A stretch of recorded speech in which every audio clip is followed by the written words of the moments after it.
Hello, everyone, and welcome to week 3 of the course, and congratulations on completing 1/4 of the 8-week course. Um, we are going to be going into minimum viable product and product roadmaps, but before we get to that, I have a few updates.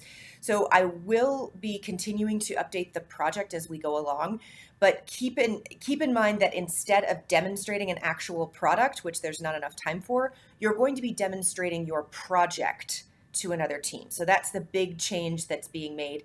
Hopefully, this is a lot easier for all of you. 8 weeks just isn't enough time to come up with an actual product. So think of this as a project to create a project.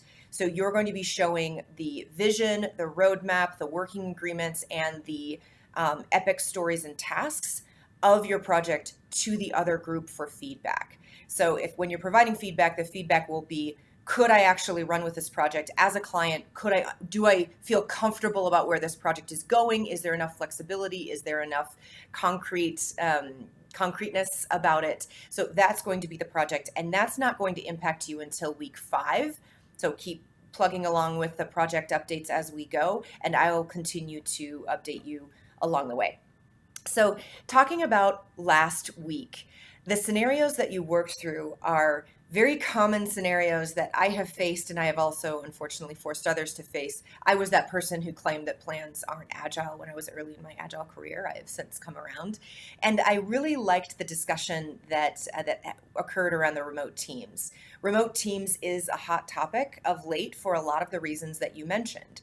The individual interactions and in-person interactions was stated in 2001, and there's a lot that's changed since then. So the discussion is great. I did provide individual feedback for each of you. If you can't find that feedback, let me know, and I will make sure that you have access to it. I should have everything graded by the end of the day. A lot of it is already graded, so you can take a look at your grades there as well. On the product vision statements, I loved how many of you laid out the specifics of a product vision and fit each of those statements into it. That is very, very important, because when you're building something and you know right up here what it looks like, it's easy to forget certain elements that are important for others to understand. So a lot of you called out the specifics of the Uber example, and that one was the tricky one. So if you already know what Uber does, it seems like a no-brainer. Yeah, that's a good vision statement. But if you allow yourself to forget what Uber actually does before it was invented, Uber came up with a different car sharing service. It was using local drivers, which was not the case with taxis. I mean, taxis are local drivers, but they're a corporation. These were self-employed contractors. There's a lot of different nuances in what Uber brought to the table as opposed to a traditional service. So good discussion on that. And again, there's individualized feedback available for you if you so choose to use it. This week, we're going to be talking about minimum viable product and product roadmaps. Now, product roadmaps are essentially an agile plan, and it's important that that plan remain flexible, but also communicate a path that the average user can follow. Sprints can be, if you're in Scrum, sprints can be anywhere from 1 to 4 weeks. So it's important to lock that plan in. But what happens afterwards? What am I looking forward to as a client? That's what a roadmap does, but it also does it in a way that says after every sprint, we can adjust the roadmap and see where we are. What you're looking for along the way is different steps in the minimum viable product. There's a great quote in this week that I absolutely love, and that is, perfection is achieved not when there is nothing left to add, but when there is nothing left to take away. And that is an excellent description of what minimum viable product is. So for example, does it matter in your minimum viable product if the screen is red or blue? Probably not. If your audience is colorblind, yes, that absolutely matters.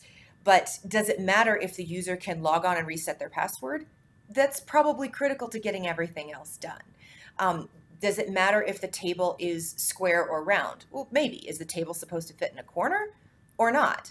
If not, maybe the minimum viable product is the table stands, and then we figure out cool shapes that it can be. It's very easy for clients to get distracted when reviewing a minimum viable product because people review what they know. I had a situation where my client said, "How can I help you?" And I said, "Everyone keeps giving me feedback on the colors of the screen, and I build learning simulations. The colors, I promise we will make this look good, but the colors are not going to determine whether or not these students are learning. The interactivity, the types of activities that we have, the content, that matters. So I need you to push people to give me feedback on that so that we nail that, and then I promise it will look good. So, as you consider minimum viable product for your project, what is the key thing that will make or break the product at this stage? What do I need to test? What do I need feedback on? It's a very critical element of Agile to understand that, and a roadmap communicates that to you along the way. So, I'm excited to see your discussions this week. I'm excited to talk about minimum viable product. It's one of my favorite things once I grasped the concept when I was learning Agile. And I look forward to working with you this week. One last note, and I will make an announcement about this. I know this video is running long. I will actually be out of the country this week during normal office hours, so I will be available. It's just going to be a bit of a time zone challenge. So if you do want to talk to me, please reach out and schedule time with me. I am available for you. I will just literally be on a plane on Tuesday during normal office hours. So I'll post an announcement about that. Great work, everyone, and I look forward to working with you this week.